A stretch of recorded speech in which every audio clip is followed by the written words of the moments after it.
bisa dijelaskan mungkin kedatangan hari ini ke kediaman Tiko seperti apa, Pak? Pertama-tama selamat siang dulu. Terusan ya kayak kita tuh semacam kepanggil dan mungkin penasaran juga karena mungkin rumah yang udah sekitar 12 tahunan itu udah nggak keurus ya.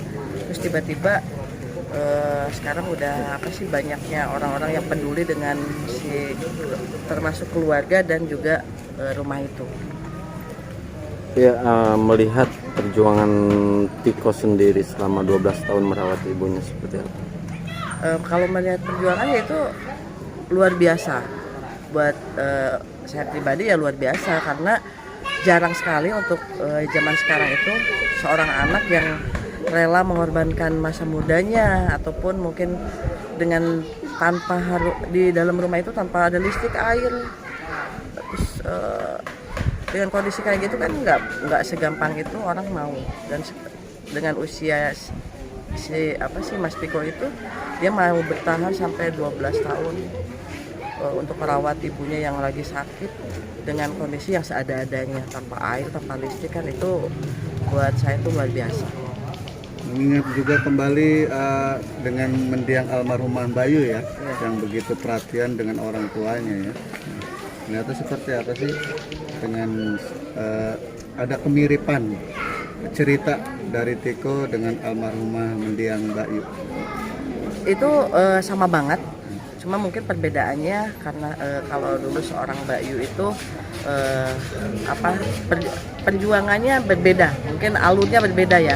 Cuma kalau misalkan si Bayu ini beliau itu lebih ke kayak mau seperti apapun orang tua kita, beliau lebih selalu menghormati, menyayangi sampai usianya udah lanjut pun orang tuanya tetap beliau masih merawat sampai akhir hayatnya.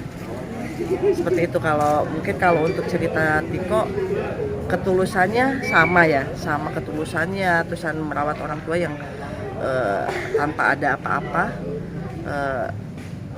Kalau untuk saya tuh sama penilaiannya, karena seorang Bayu ataupun Tiko itu manusia biasa yang akhirnya harus dengan jiwa sosialnya, dengan jiwa yang seorang yang penyayang, gak tegaan, lebih menghargai sebagai orang tua.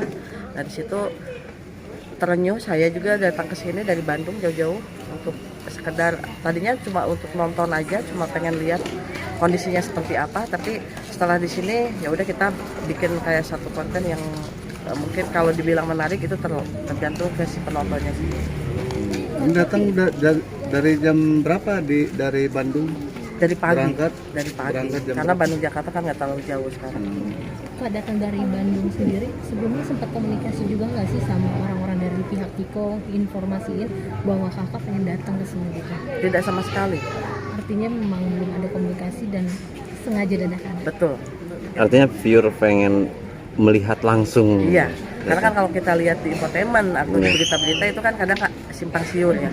Nah kalau saya datang ke sini kan nyata nih, ternyata seperti ini adanya gitu. Tapi belum ketemu Tiko sendiri langsung? Belum. Sekarang agak diperketat, agak dipersulit untuk ketemu seorang Tiko karena mungkin ada hal yang ya mungkin diharuskan untuk seperti itu, atau itu saya kurang tahu ya.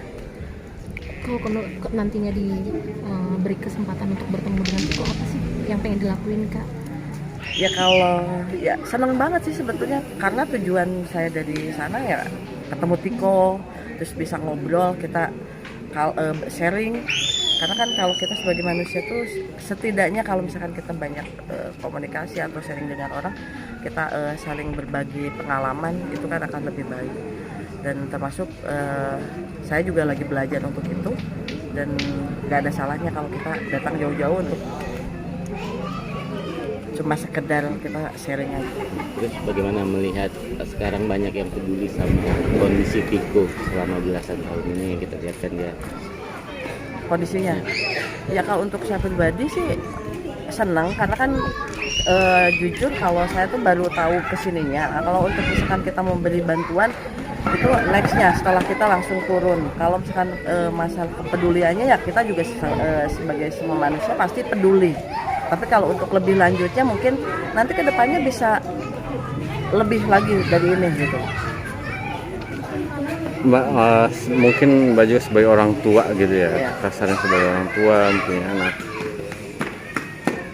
Apa melihat perjuangan Tiko yang merawat ibunya? Ya. Gimana nih, Mbak? Apa sebagai orang tua gitu ya? Merinding karena kan tadi udah saya bilang di awal kalau misalkan tidak ada manusia ataupun seorang anak itu kan dari umur 10 tahun sampai sekarang itu kan harus merawat orang tuanya dengan seada-adanya, tanpa listrik, tanpa air, terusan dengan kondisi rumah yang kayak hutan belantara kayak gitu kan sebelum dibersihkan. Nah itu merinding dan ya luar biasa. Merasa bangga nggak sih? Bangga banget. Jikalau, Bangga banget karena nggak 1001 lah. Udah ketulusannya dan juga mungkin orang bisa menilai sendiri. Oke, mungkin Support apa yang ingin disampaikan?